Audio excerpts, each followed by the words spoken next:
తెల్లవారుజామున 5 గంటలకి ఉరి తీస్తారు. ఈ చివరి కోరిక ఏంటో అడగండి, తీరుస్తామంటే వాళ్ళు భార్యను చూడాలి, పిల్లలు చూడాలని కోరుకోలేదు. అయ్యా వాడు మోకాళ్ళు వేసి ఒకటి చెప్పారు, మోకాళ్ళు వేసి ఒకటి చెప్పారు, అయ్యా మేము చేసిన నేరమే, మాకు పడ్డ శిక్షలో కరెక్టే, శిక్ష తప్పించమని కానీ లేకపోతే పై కోర్టుకి వెళ్తామని కానీ మరో కోర్టుకి వెళ్తామని కానీ మేము చెప్పం. మాకు కావాల్సింది ఏంటంటే మరణం తప్పనిసరి, ఈ రోజు కాకపోతే రేపు చనిపోతాం, కానీ చనిపోవడానికి ముందు మాకు బాధ్యత ఇప్పించింది అయ్యా కోరుకుంటే ఆలోచన చేశారు అధికారులు.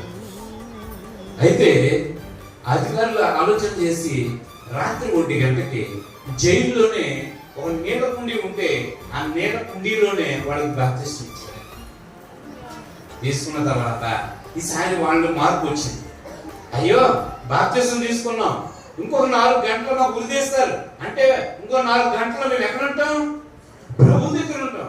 ఎందుకంటే బహుశా ఆ ప్రభు మనం క్షమిస్తాడు కాబట్టి, ఇగో మనం పశ్చాత్తాపడ్డాం కాబట్టి, ఆ ప్రభు కనికరగల దేవుడు కాబట్టి, మేము చేసిన నేరమే అయినప్పటికీ దేవుడు క్షమించగల మనస్సు గలవాడు కాబట్టి ఈ ఊరి మాకు శిక్షగా పడుతుంది కాబట్టి మమ్మల్ని ప్రభు చేర్చుకుంటాడు, ఇంకొక 5 గంటల్లో దేవుడితో ఉంటామని సంతోషిస్తున్నారు.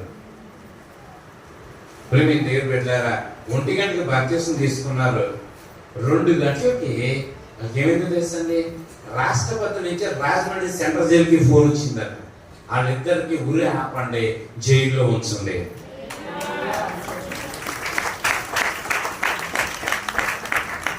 దేవుడు పెట్టారా, నేను ప్రజలకి తెలియనటువంటి స్టోరీ చెప్పలే, ప్రపంచం నివ్వురిపోయేలాంటి స్టోరీ చెప్పా, నిజంగా జరిగినటువంటి యథార్థమైన సంగతులు చెప్పారు. ఏమండి ఆ మరుసటి రోజు ఆనాడు ఉన్నటువంటి ఈనాడు అనేటువంటి పేపర్లో ఏమండి ఉరిని ఆపినటువంటి బాప్తిస్మం అని హెడ్డింగ్తో వచ్చిందండి. చనిపోవడానికి సిద్ధంగా ఉంటే ఏమండి అతని జీవితంలో ఉదయించినటువంటి నక్షత్రము ఏ పెట్టిందో తెలుసండి, వెలుగును ప్రకాశింపజేసింది. నేను స్తోత్రం. రీసెంట్ గా నేను వార్త